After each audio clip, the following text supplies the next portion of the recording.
Alright, just trying to do a continuation video here. As you can see, it says Whitworth right there on the butt pad. I'm not sure how well the camera is picking that up. Whitworth was part of BSA as far as I know. So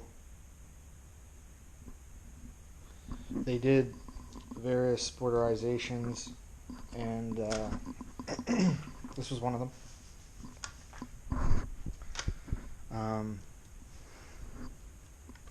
Really nice gun.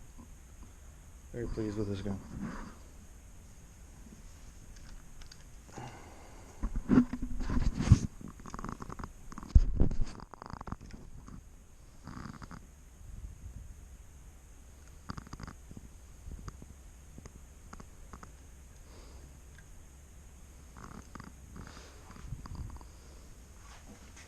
Oh.